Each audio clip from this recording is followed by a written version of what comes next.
Honestly, I don't know which one it is. I keep. Yes, yes, and you're pulling bottles out of ceilings and stuff. I do remember that. You were very nice. There we go. We're not. Nice seeing you. I don't know. Yeah, for your couple of Tito's or something, 50 bottles. Are we good? The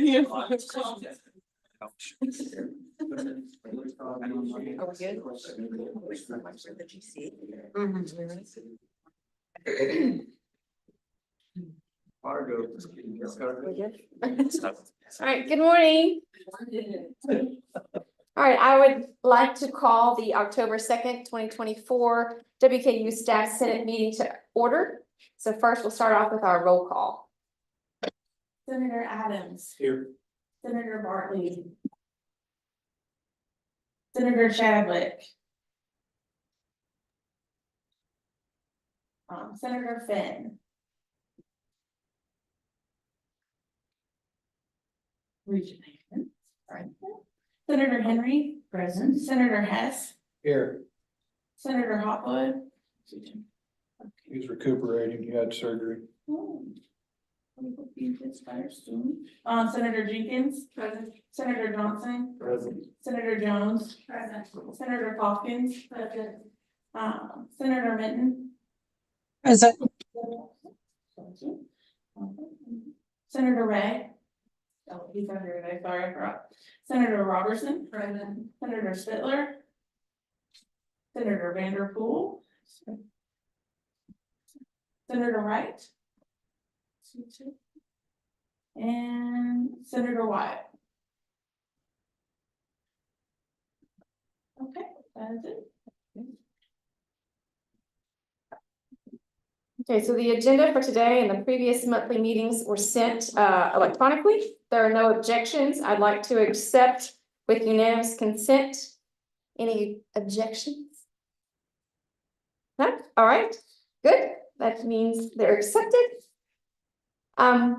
So we always start off with our WKU Staff Senate. We start off with the Christopher Ware Staff Star Awards. So we have 3 recipients for today, and Senator Jenkins is going to introduce them. Good morning, and thank you for joining us. It's my pleasure to present the Christopher Ware Staff Star Awards. This is a great opportunity to recognize and celebrate our colleagues for their contributions to WKU. Today, we'll first recognize Katie Muchmore, the Manager of Proposal Development in the Office of Sponsored Programs. To share a few words, I'd like to welcome Jenny Redifer to speak about Katie.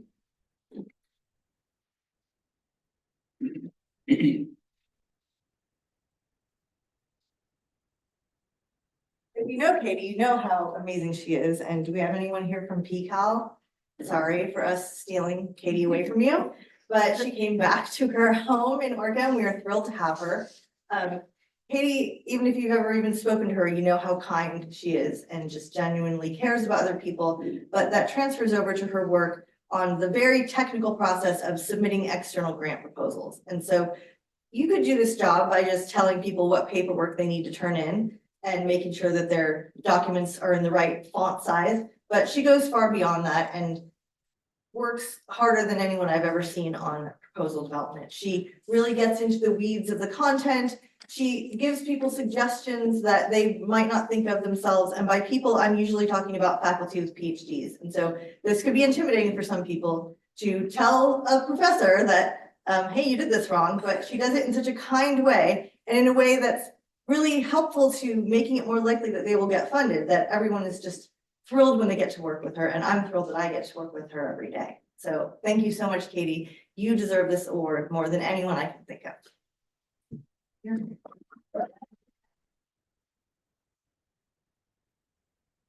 Congratulations, Katie. I'm coming. Office too. Say cheese. So cute. Very good. Jenny. Jenny?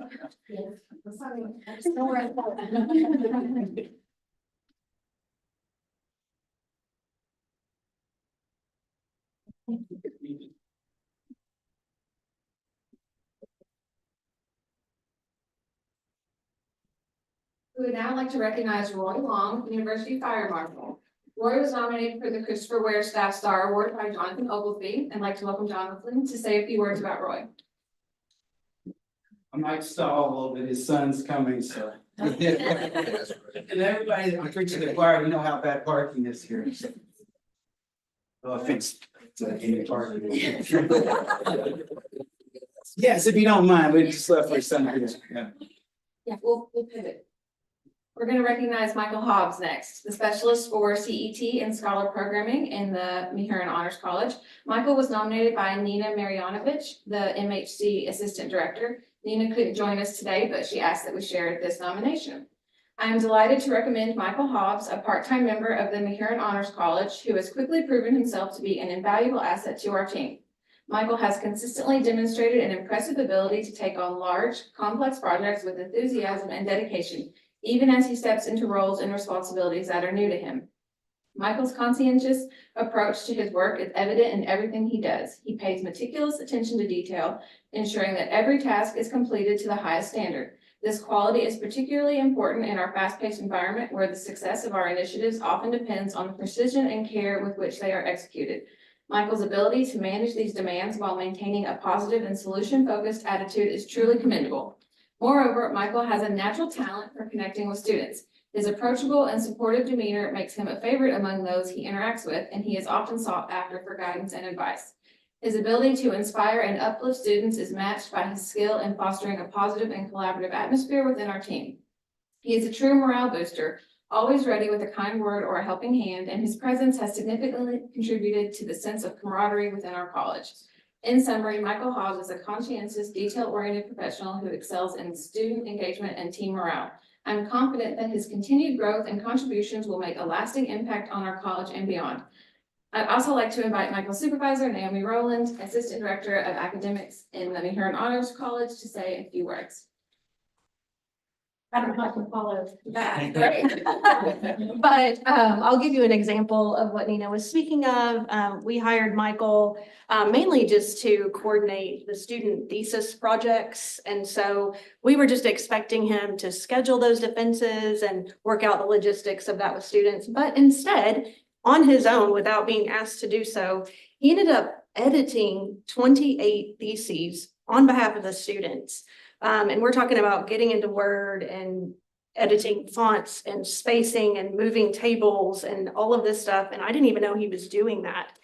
And he did that on behalf of every single one of our students, which is just amazing. He did a deep dive into Word and all the intricacies of that just on his own. And then on top of that, we have a student engagement app where students get points for doing different things around campus. And we were just wanting him to like keep that going for us and maintain it. And instead, he did a deep dive into that program, learned every bit about it, learned about the company. And so he's pretty much become our guru of that. So he's just gone above and beyond in all ways. And he's just a really nice guy, super humble, and just really great to work with. So thank you all for recognizing.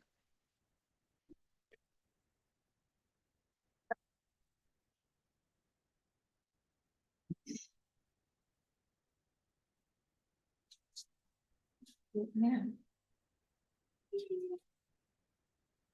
Thank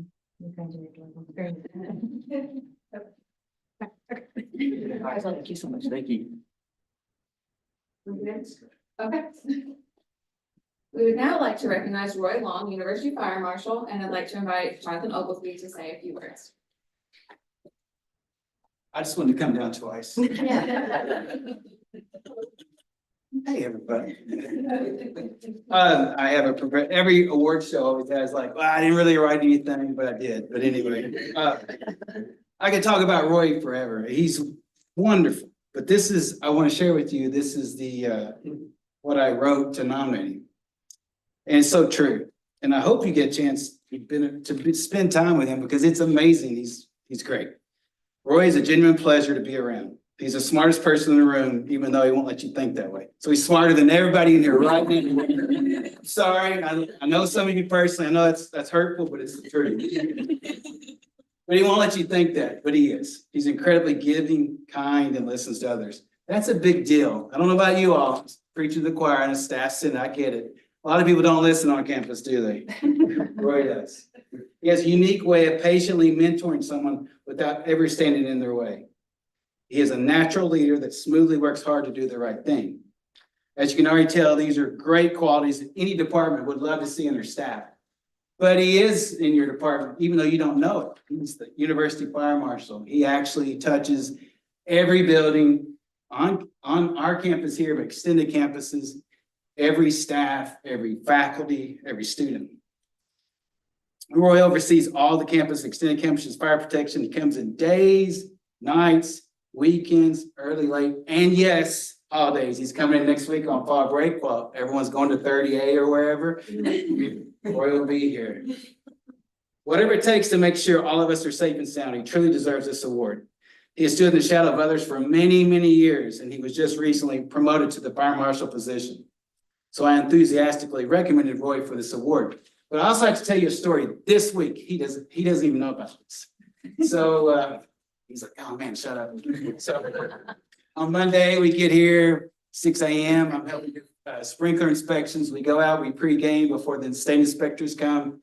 We go out, we spend, all morning. It's hours of carrying ladders. A lot of you heard, I know you know about carrying ladders and looking for stuff. It's not fun. It's a lot of hard work. We're with these inspectors and we're in Ogden, Snell Hall, and Kelly Thompson Hall, all the science stuff. And it's hard to figure out a lot of things. It doesn't matter how long you've been here. None of it, even if it's on paper, or you know this, say an amen. It doesn't mean it's going to show up exactly where it says it will. Amen. There we go. That's right.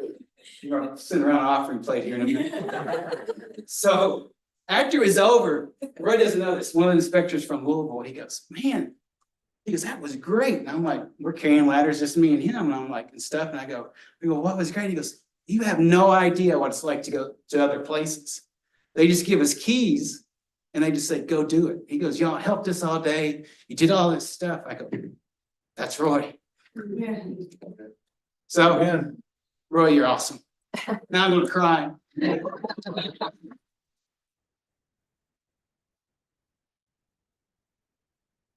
We also want to invite Laura Hale, Roy's supervisor, to say a few words.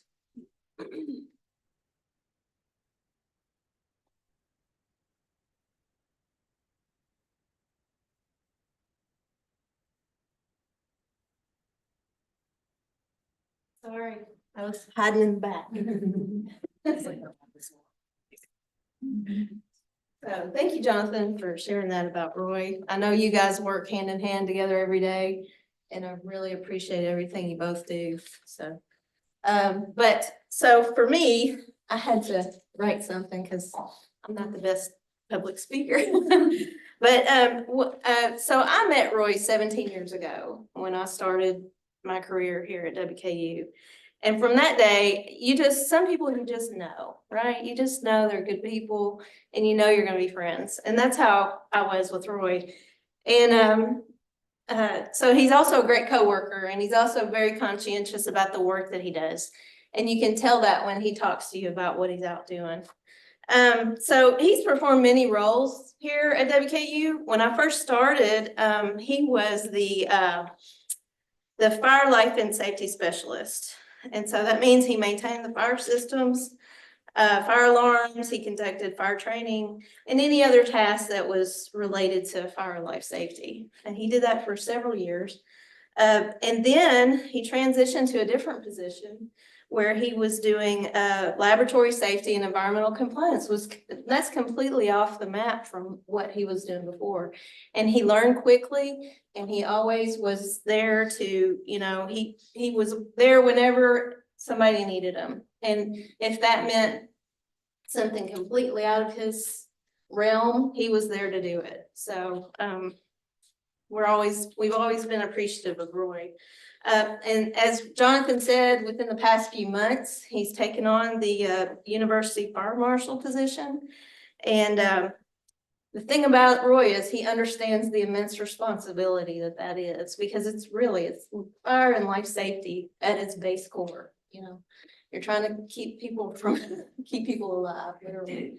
And so, with that, he still does the things. He's here on the weekends. He's here at night. He's here in the morning when the rest of us are just kind of relaxing on the couch, you know. Roy's here. You just don't know it because we are at home on the couch.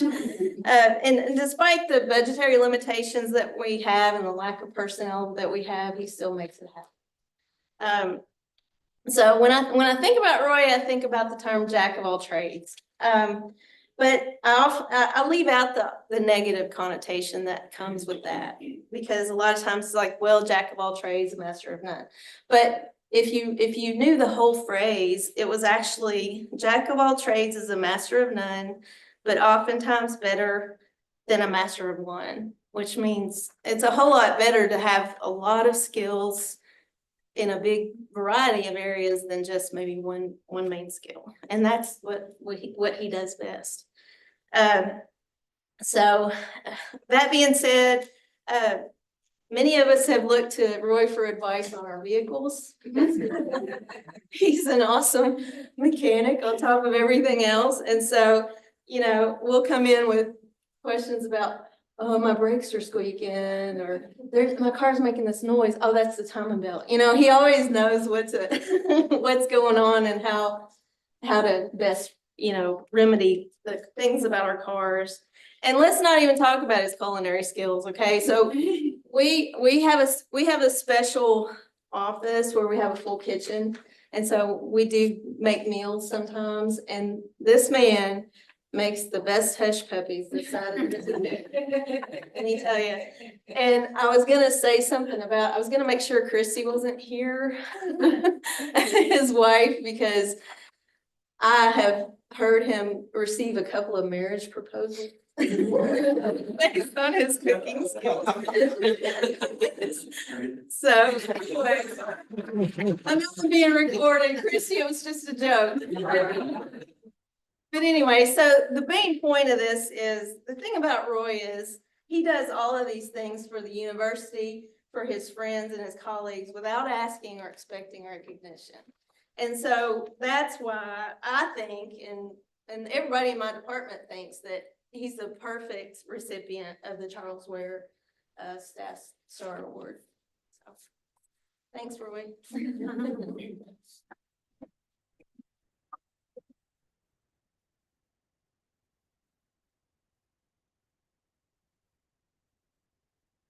I love my monthly visit from Roy, check my fire extinguisher.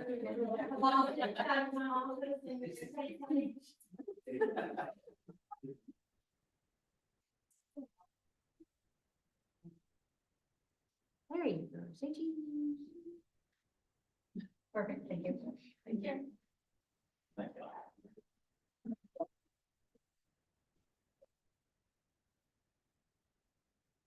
All right, so today we are lucky to not have one guest speaker, but we're going to have two guest speakers.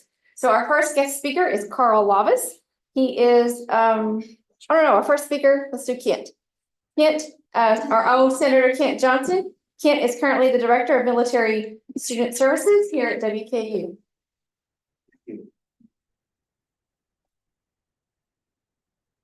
Morning, everybody. I appreciate this opportunity to come talk to the staff of WKU about military student services.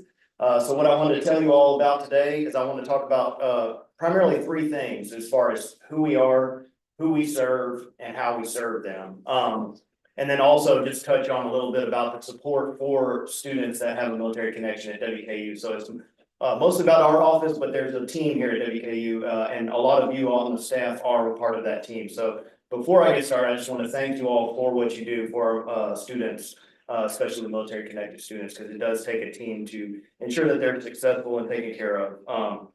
I'm sure you can imagine they have a lot of unique challenges that they face coming from the military and, they're a lot of them, I would say they're non-traditional students. Most of them are non-traditional age-based, but also just coming from the military and having been out of high school for so long and those kind of things, they face a unique set of challenges. So that's kind of, just a little backdrop for setting the stage for why we need to support our students that are military connected. But as far as who we are the Office of Military Student Services. We were started in 2011 with a mission to help military connected students be successful at WKU. From the point of inquiry to when they just start thinking about going to college, to once they're here, to their enrollment, to them matriculating and continuing on, all the way through graduation and beyond. So we do a lot of stuff to help support them along the way.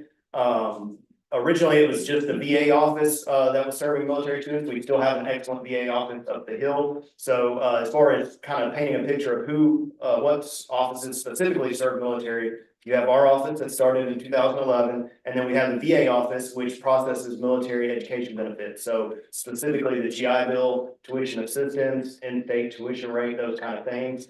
We have a Veterans Upper Bound program here at WKU. We're very blessed to have that. We've had it for it's more than 25 years. It's a long time that we've had that. And up until recently, we've been the only place in Kentucky that had one. So I actually came to WKU through Veterans Upper Bound. So if you know anyone that's a veteran that's interested in higher education, be it at WKU or any school, of course, we want them to come here, but if Veterans Upper Bound can serve them regardless of what school they want to go to. And it's a pre-college program. So they serve eligible veterans and National Guard and Reserves, and they help them get prepared academically, get that confidence in their abilities to be able to continue into school.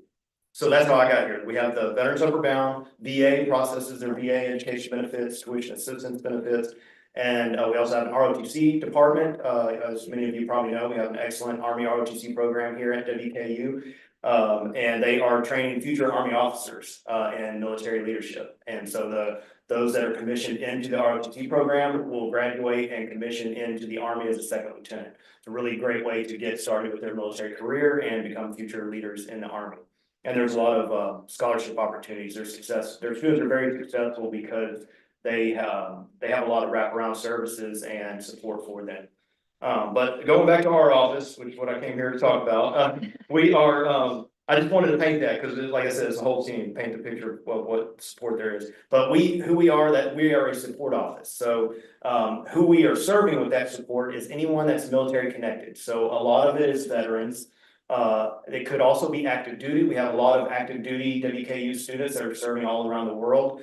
Taking online classes with us. And we also serve National Guard and Reserves. So those that are part-time military and full-time students or part-time students, we support them as well. And then also another population that a lot of people may not think about is military dependents, children or spouses of service members or veterans. So we have a large population of those. Altogether, we serve around over 1,200 students. So we've got around 1,200 military connected students on campus. That's who we serve. And then the ways that we serve them. Like I said, we serve them from the point of inquiry through them taking their classes through graduation. So a lot of times we're that first point of contact for them when they're calling and they're saying, hey, I heard about WKU, I'm interested in going to school, but I have no idea like how to pay for it, what benefits do I have? So a lot of what we do is that first kind of sit down on the phone or in person and talk with them about what they may have and how they can pay for school, use their benefits, those kind of things. And then we help them through the admissions process and get them started, get them connected to the offices that you all are in that help them in the colleges and the other departments. We help them also, I mentioned military benefits, service members get a tuition rate of $250 per credit hour. That's an excellent benefit. To get that rate, they have to be serving in the military. So it could be active duty, guard, or reserve that are actively serving in the military. And that also applies for graduate programs. So we also serve a lot of graduate students as well. We help them access that rate. We help them with their tuition assistance benefits, which is what the military has for their service members. Generally pays about 16 credit hours per fiscal year. And then of course the GI Bill. A lot of children and spouses are also eligible for a type of GI Bill. So if you're out there recruiting students or working with students that may be a child or a spouse of a veteran, it doesn't hurt to ask if you had a parent that served or a spouse that served, because they may have some educational benefits. Specifically, if that spouse or parent is disabled. There's some benefits for that as well if they're disabled through their VA benefits or through their service. And we also have an excellent program called Textbooks for Troops. It's a homegrown program at WKU. A lot of schools have something similar. But we believe ours to be the largest in the nation. It's started right around the same time that we started in 2011. It started because of the director at the time, Tanya Archie, and the president of our Student Veteran Alliance at the time got together, and they were like, hey, what can we do to help veterans, or especially students that may not have education benefits? So a lot of our military students do, but not all have education benefits. So this helps them with free textbook lending. And it helps save them on the cost of their books. And we ship these books to our online students as well, all across the world. It's a good way to connect with them. So we do that. And then also, I know we have Dr. Lavis on as the next guest speaker. We also support the students by not just their academics and education benefits, but those other services. So as I mentioned, they have a lot of unique challenges that they face. So we try to connect with on-campus resources like the Counseling Center and Tally Family Counseling Center and others. We also connect with community resources as well. So we host events. We try to get out there among the student population and get them connected and find out what they might need and help them to know what resources there are out there. So WKU has a lot of support for our students, and that's why I love this kind of stuff and appreciate being able to hear about those resources on campus. I don't want to go too long but I did want to bring up a few things. So I don't know who all, what staff we have that might be listening in or watching this later. But basically, if you have a military connected student and they don't know where to turn to for their question, and it's not something that's in your area to help them with, we're a one-stop shop for them. Let us send them our way, definitely refer them to us, because sometimes you don't know how to ask for what you don't know that is out there. So we can kind of ask those leading questions of them and find out what they may need and what may benefit them.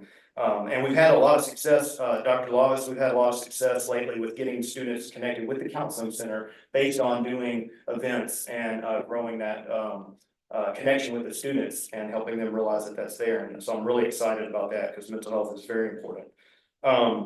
When it comes to advising military students, I did want to highlight if they are thinking about dropping classes, or if they're going to need to withdraw or those kind of things, and you're not familiar with those military policies that we have to help them navigate that or the benefits, definitely encourage them to reach out to our office before they make those decisions, or work with us if you're an advisor on, hey, the student's looking to do this and how can we help them navigate this, because there are implications for their education benefits usually. And a lot of students, if you do advise students, you may know they don't pay attention to those drop dates.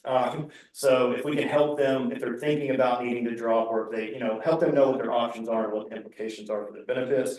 Advising military students that are using GI or military connected students that are using GI Bill benefits and TA, it's very important that the classes they're taking are showing on their degree plan. If you are advising them, just make sure that that is documented on their degree plan, that it's meeting a requirement. Unfortunately, the VA and the military won't pay for classes that are not specifically counting towards something.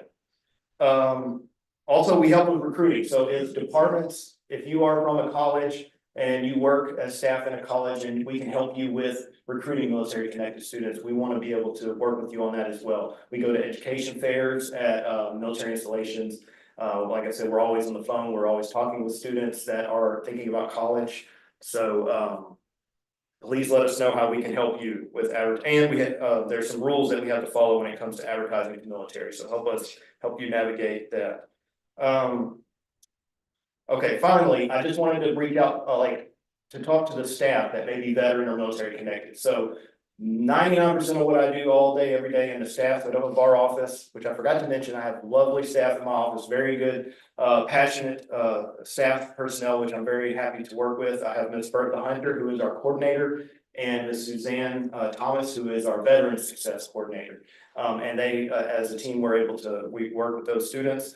But we've tried to reach out, we did reach out about a year ago to the staff that may be military connected. So if you work at WKU and you are a veteran or a child or spouse of a veteran, or you are like in the National Guard, you're still serving. If you work here as staff and you have a connection, or even our faculty, I know this is staff senate, but anyone that's employed at WKU that's a veteran, I'd really like to grow connection among the staff when it comes to that. So we have a student veteran organization on campus that helps the students connect with other fellow veterans and military connected students. But I'd love to see something like that with the staff, if staff and faculty would like to see something like that. And the support we provide students, we could also provide you if you were looking to continue your education. We work here, WKU has excellent benefits for the staff, and one of those is education benefit. So if we can help you with that, we'd be glad to. And then also in the community, we work with housing support, food assistance for families. You know, if you're struggling to make ends meet, make ends meet, we want to help you. So the staff that may be better connected, we are here for you as well. And that's about all I have. So All right. thank you very much. All right, thank you, Kent. Okay, so now on to our next speaker. Our next speaker is our staff ombudsperson and associate director of the Counseling Center, Dr. Carl Lavas. He's joining us through Zoom. Thank you very much. It's a pleasure to be here. Yeah, let me share a little bit about the ombuds position, and then I was also asked to maybe share some thoughts about particularly for staff, life-work balance, mental health. I guess the more popular terms right now would be like self-care. The ombuds position here at this university, I think, is unique. It was defined, it was created out of, I think back then, I think the group called itself Staff Council. It was their recommendation to the president to create that position. My former director, Richard Greer, served in that position, I think 1 or 2 years. He retired. President Ransdell asked if I would serve in that position, and it's been a while. It's been 15 years or so. It's a little bit different in that I have met other university ombuds people along the way. Here at WKU, the position is a third-party, neutral support. It is not a position of advocacy. It is not a position of authority. I don't take a side.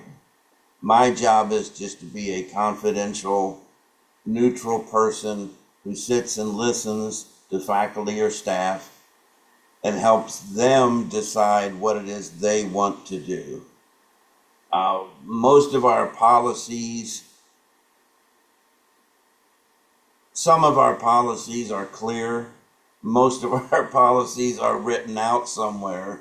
The challenge sometimes is translating, but there is a process and it is laid out.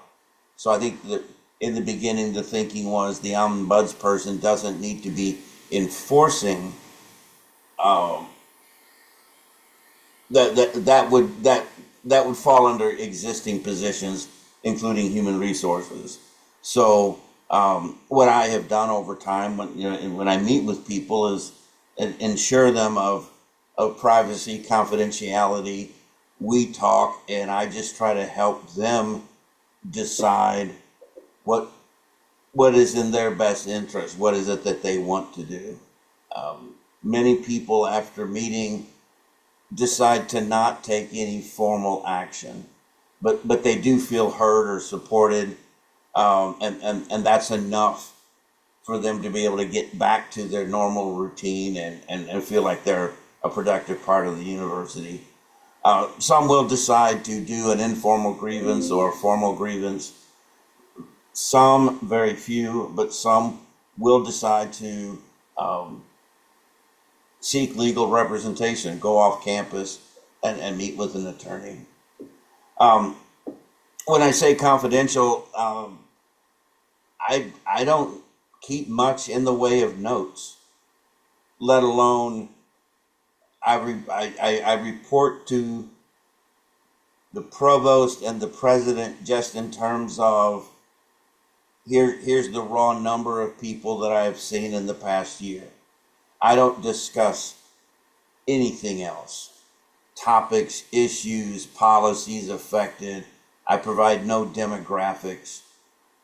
So again, the thinking here was that for this position to work, staff need to feel safe. They need to feel protected. And I again, to me, it makes a lot of sense to not give the ombudsperson power. That's how you make them the most powerful, is that they have no power. They are reporting to no one. They're not a part of that structure. They're just there to provide the support. Questions or reactions to the idea of the ombudsperson? Because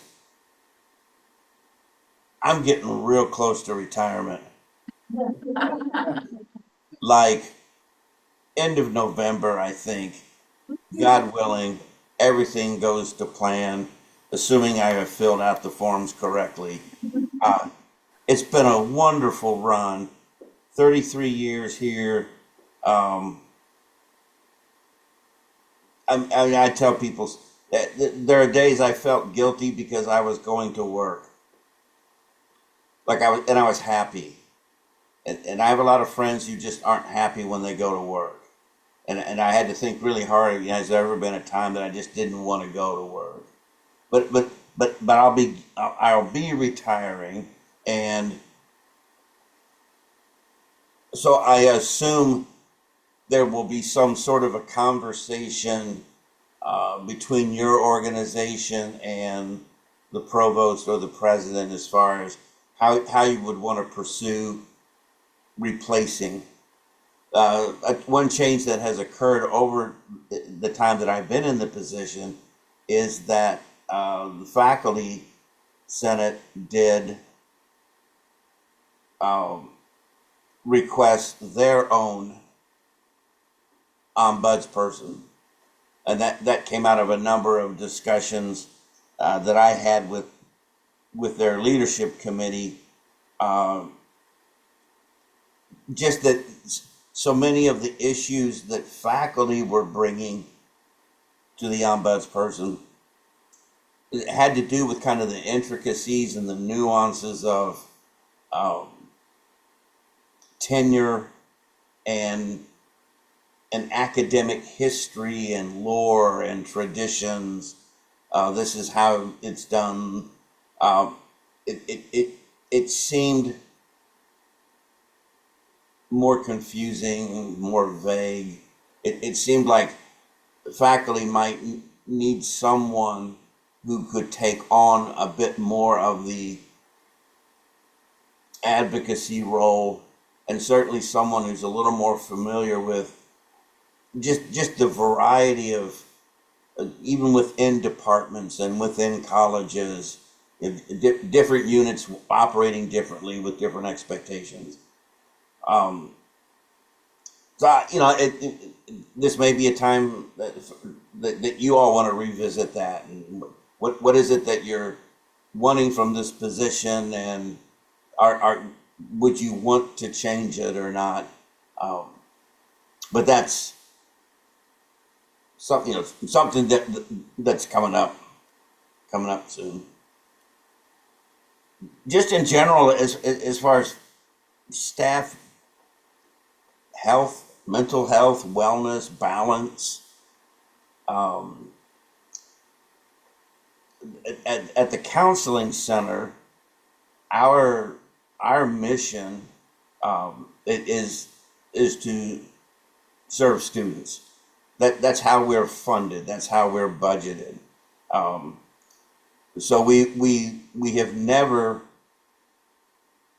provided individual counseling services to faculty or staff.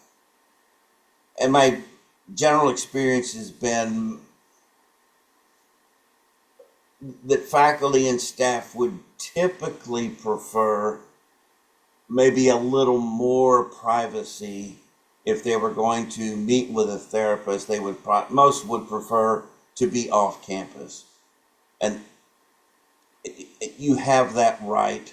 I would certainly encourage that or recommend that.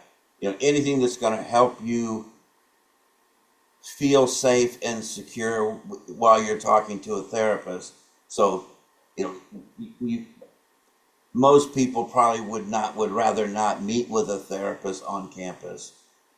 But again, like I said, it's kind of the way that the budget mainly is what drives that, the source of the money. But we do offer what we call a consultation, which is basically one-time meeting. We don't keep notes. We're not entering into a therapeutic relationship, but we're more than happy to have a confidential meeting with any staff member. You share a little bit about what's going on. We'll give you our opinions.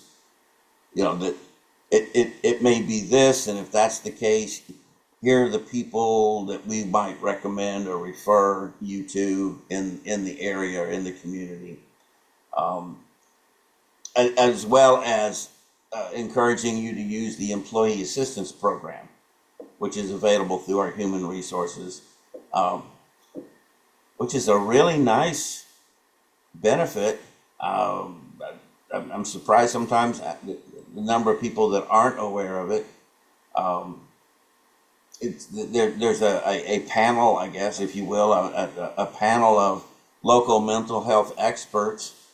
You contact the employee assistance program's central number. They take some information from you, connect you to a therapist, and generally, I think it's 5 sessions are paid for or covered. So that can be a nice way to, particularly if getting started, just to get an idea, you know, working with a professional and, you know, what direction you might go, what direction you want to take. I will, I'll throw this out in that we work closely with health services here on campus, the medical center. We refer a lot of our students there for medication, antidepressant, anti-anxiety medications in particular. That has always worked. It worked very well when Graves Gilbert was on campus. It continues to work very well with the medical center staff. They have a psychiatric nurse practitioner there who can give students a good evaluation and really good information as far as what medications might be indicated, what are the side effects, what is the best way to take it. We, like I said, we refer a lot of our students there, and they come back with good results, with good stories. I think the last thing I would want to leave you with, and this may just be because I'm going to retire soon.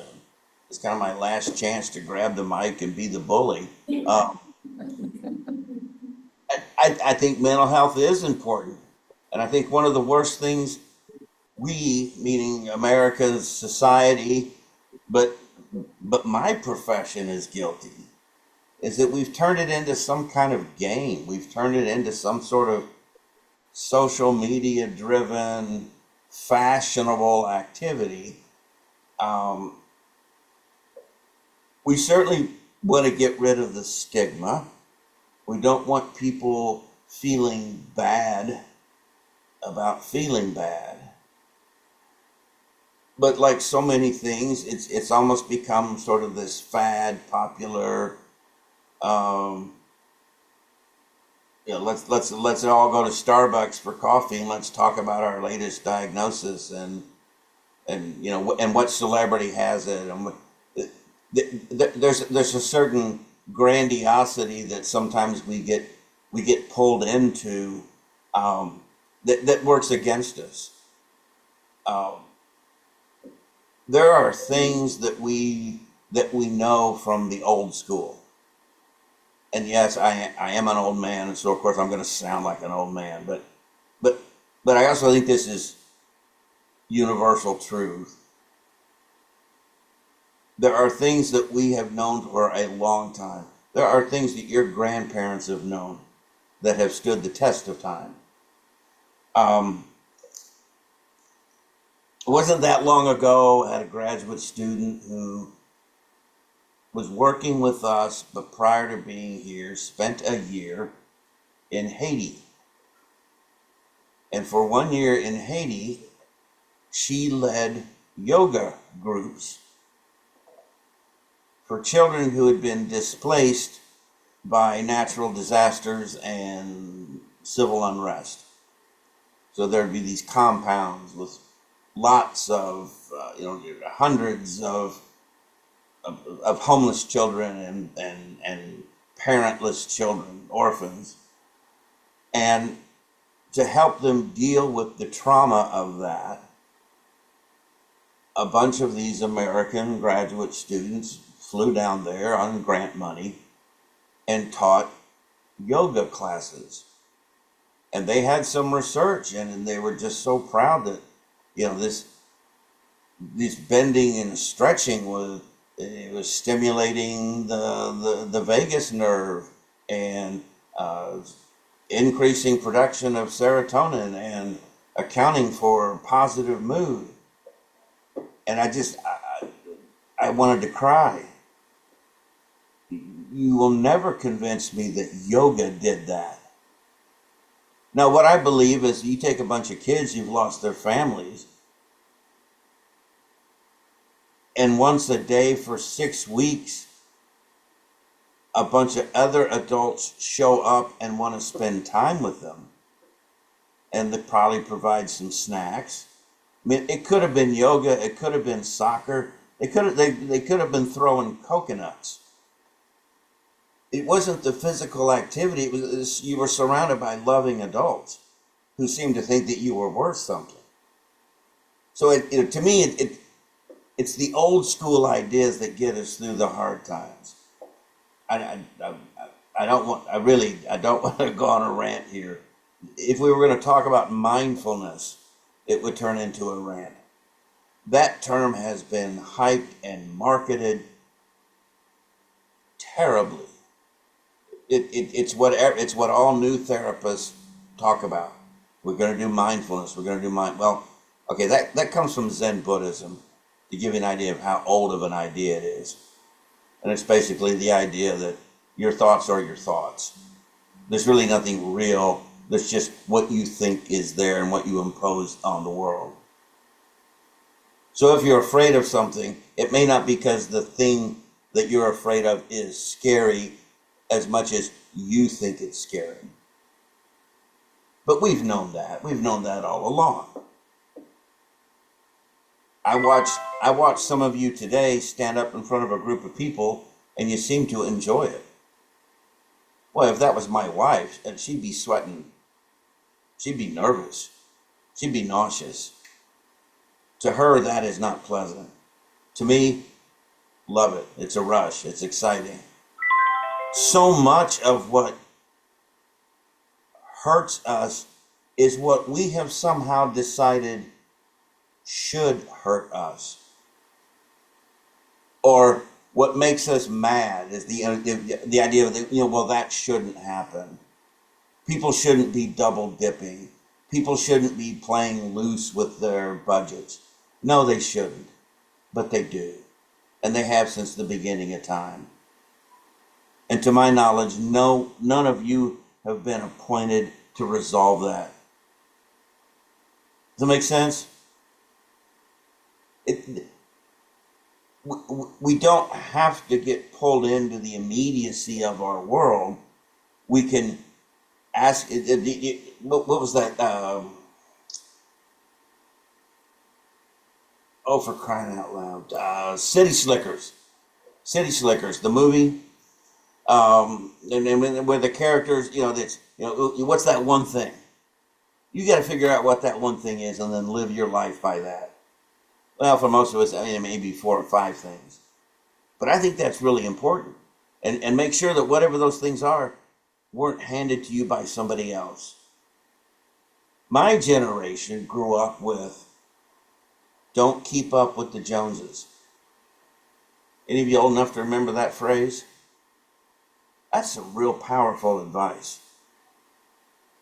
You can't keep up with the Joneses. You don't need to keep up with the Joneses or the Kardashians. And don't ask me how they became famous. That goes over my head.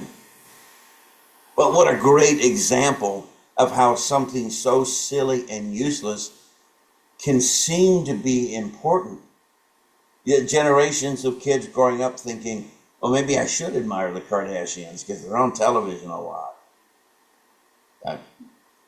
We raised our daughters and said, the more you see someone on TV, the more you know that you don't want to believe them. Of course, we also told them the person most or least qualified to run for president is the person who wants to run for president.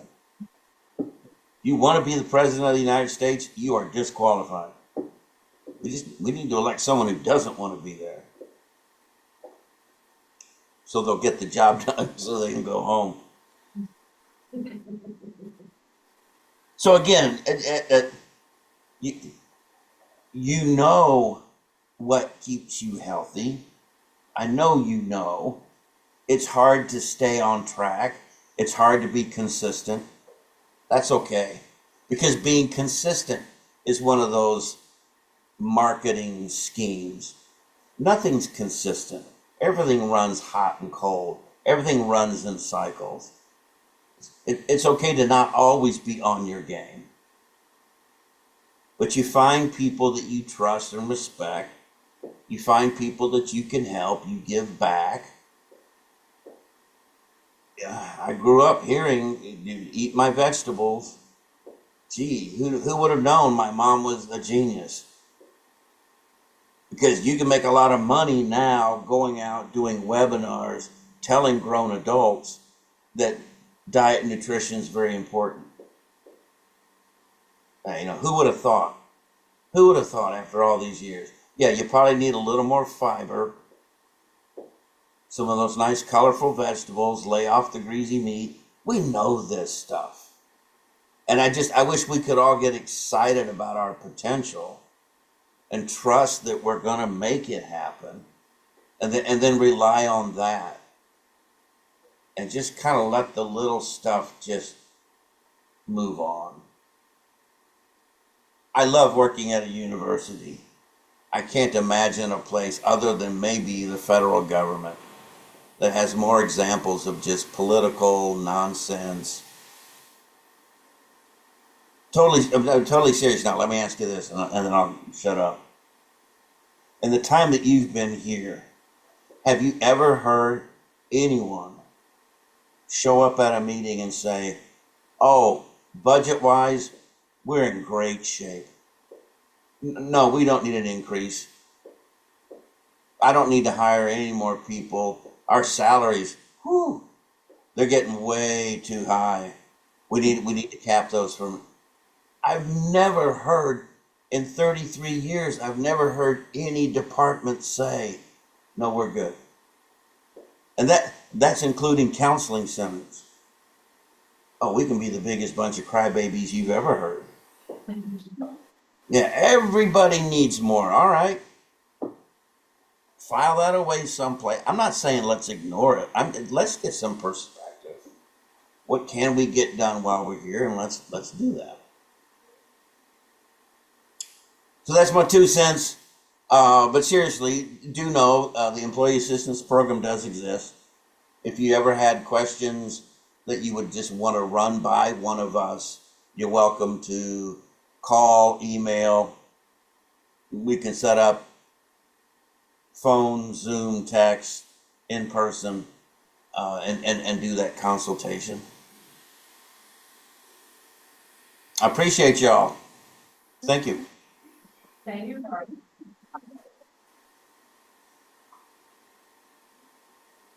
All right, thank you so much. So, very interesting and entertaining, both. All right, so next on our agenda, we have our office and committee reports. So we start off with our staff regent Hammond. I think we've had one board meeting since we last met. That was a special called meeting, and so that was the special called meeting to name the football complex after Harold and Juanita Coon. So that was due in part to their generosity to athletics over a number of years. So that was pretty special for athletics and for that family. Next meeting is October 18th. It'll be a committee meeting. As always, happy to take any questions, concerns, whether in this meeting, outside of here, don't feel obligated to do it in this meeting. You're welcome to contact me offline. I'm happy to help in any way I can. And if, you guys are having issues and aren't bringing those forward, I can't help to navigate some of that. So please feel free to help me, help you, I guess, if you have any issues that we can bring up. And he talked about work-life balance. Fall breaks Monday, Tuesday, so please enjoy it. Take some time off and enjoy it with your family. So. Communications, Senator Jenkins. No report. Treasurer Henry. Hello, everyone. A monthly report for the state of the finances. Our ENG index starting balance went $3,700. Disbursements of $167.71. Ending balance $3,532.29. Our staff excellence fund starting balance $2,140.12. Additions of $15. Ending balance of $2,155.12. Our book scholarship fund starting balance $1,834.84. Additions of $15. Ending balance $1,849.84. Thank you. All right. Technology, Senator Johnson. No report. Parliamentarian's not here. Secretary. I do have, just the update, Parking and Transportation Advisory Committee met on September 13th. The meeting consisted mainly of updates regarding permit sales, revenue, and ridership for the buses. The main thing I wanted to share is that Parking and Transportation is piloting a digital parking permit program that utilizes license plate recognition. So they are looking for faculty and staff, I think primarily with FS1 and FS2 permits that are interested in participating in the pilot. So if anybody is, to reach out to Parking and Transportation at transportation@wku.edu. If anybody has any questions, I'm happy to try to answer them from what I know, or reach out to Parking and Transportation to get those answers for you. Just basically going from hang tags to license plate recognition, so you don't have to hang anything. Thank you. My report, just we continue to look for mentors and mentees. So if you're new on campus and you would like someone with some WKU experience, reach out to us, and vice versa. If you have a lot of WKU experience and would like to share that knowledge, also reach out to us so we can pair you up with a new employee. And Tanya's not here.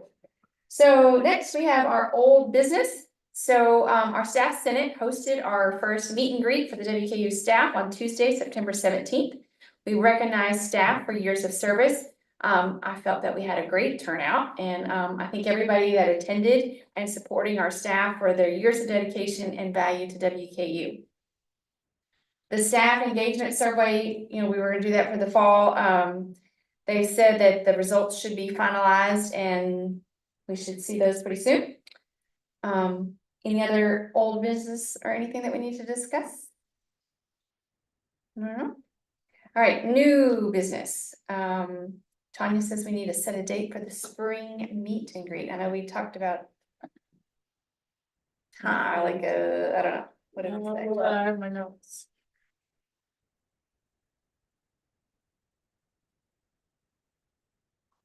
We're gonna do it at the bottom of the hill.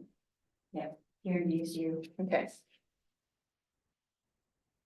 Find my. I know that we talked about since this time, it was in September, Making it in March. making it, yeah, like after we start. But We hadn't just settled on specific. We date. didn't. I think we were looking for like before spring break, right? February, maybe? March. Do we know when, spring break is for county and city schools? It'll be April 7th through the 11th. Okay, so it's all the way down in April, so I mean, honestly, and when our spring break is March 17th. the 17th to the 21st, right? Versus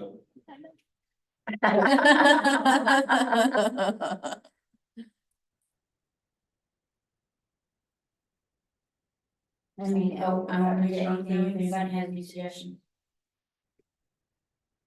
Or preferences. What is?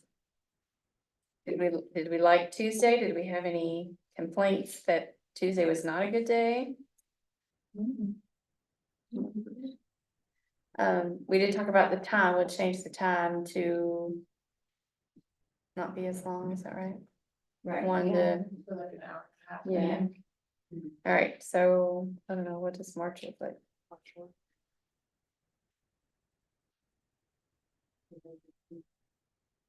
I think we said we didn't want it to be on board meeting day, or Senate meeting day, right?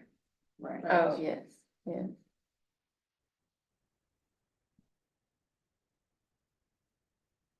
I'm just thinking about the weather. You never know about March. I don't know, want to go to the middle of March, March 11th, 18th? The 18th is spring break. Oh, We'll do the that's 17th. right, right, okay, so we, Or 11th. before spring break? When did the oh, yeah, high schools are in April. Yeah, cause that Monday and Tuesday is gonna be pretty sparse around here. Of spring break. Would the 11th work? That's what I'm saying, that Monday, or, yeah, when is spring break, the 19th to the 21st? 17th through the 21st. We only get those 3 days, right? Third Wednesday, Right. Thursday, Friday, yeah. I wouldn't do it that week at all, yeah. Yeah, so, yeah, the 17th and 18th is, this campus is gonna be a ghost town. Mhm. Yeah, 11 or 25. I think it'd be before spring break, because after spring break, people are trying to go back I in think there. catch up, yeah. So, All right, March 11th, we say. We have a preferred room here in the SU that we want me to inquire about. You think it'd be better if we done it like in the morning and maybe try to encourage people up at the top of the hill that maybe don't come to DSU and use their free meal that they get once a month to maybe have them come down a little early for lunch and then maybe go take the opportunity to use their free meal and fresh food or something versus having it in the afternoon, Feel like 10 to 11:30. something. Yeah. Okay, Okay. sounds good to me. Okay, so March 11th, 10 to 11:30. A room here in DSU. up on, we were talking about up on the 3rd floor with the tables. What about night class? The space on the 3rd floor next to Red Zone? No, the space on the first floor outside red zone. or- Yeah, sorry, I misspoke that, yeah. It's Yeah, out the door. outside by the food court. Can you do, is there a place to do like a presentation there? Yeah, it's a room. PFCB has done events in there. Oh, that's great. It's a room that they don't, it's a room they don't use a lot, but it would get a lot of traffic for staff versus having them go up to the Yeah, third and it's floor. close to Fresh, people would just go straight. Yeah, close to Fresh, or if they wanted to go Red Zone. Chick-fil-A or Steak and Shake or. Yeah, I think that's a fine idea, and I can, inquire, make sure it's free that day. Yeah, it should be, they don't, They'll have a lot of stuff under Yeah, the, so yeah. night class doesn't seem to be as cool as it was 15 years ago.